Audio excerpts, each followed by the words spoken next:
Halo, selamat pagi anak-anak. Apa kabar kalian? Semoga sehat-sehat ya. Hari ini pertemuan yang kedua pelajaran agama Katolik kelas 10. Materi yang hari ini adalah tentang talenta dan cara mengembangkannya. Semoga anak-anak masih ingat ya materi yang sebelumnya. Baik, kita membahas tentang apa? Ya, diriku yang khas atau unik. Materi yang sekarang masih ada kaitannya dengan yang sebelumnya. Apa itu talenta? Anak-anak ada yang tahu?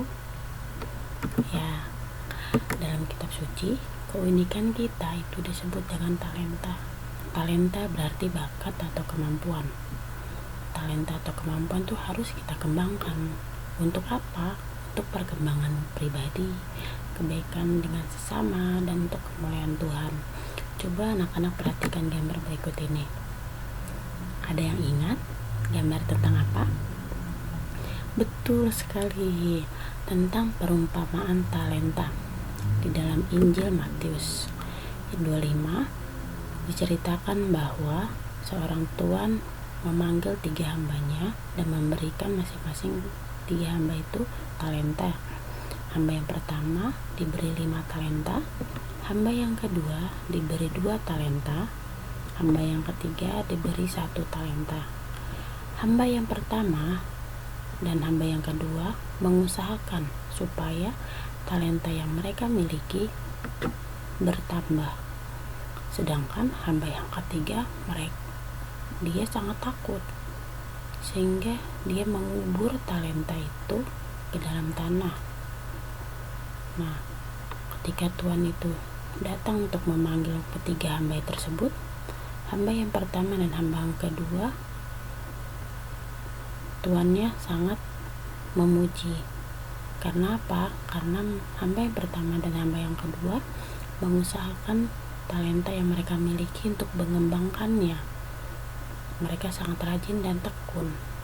Nah, namun hamba yang ketiga karena takut dan ia tidak mengusahakan talenta tersebut, akhirnya ia mengembalikan kepada tuannya. Namun apa? Tuannya murka.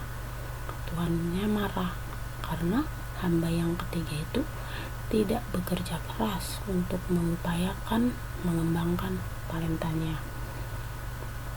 Ya, dari perumpamaan talenta tersebut dapat kita refleksikan ke dalam diri kita bahwa talenta atau kemampuan yang Tuhan berikan kepada kita sebaiknya harus kita kembangkan, harus kita usahakan agar dapat berguna bagi diri kita, bagi sesama, dan untuk kemuliaan Tuhan.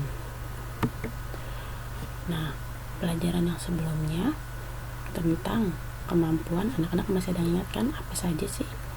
Ya, untuk yang sekarang Ibu kelompokkan lagi menjadi kemampuan yang bersifat jasmani dan kemampuan yang bersifat rohani.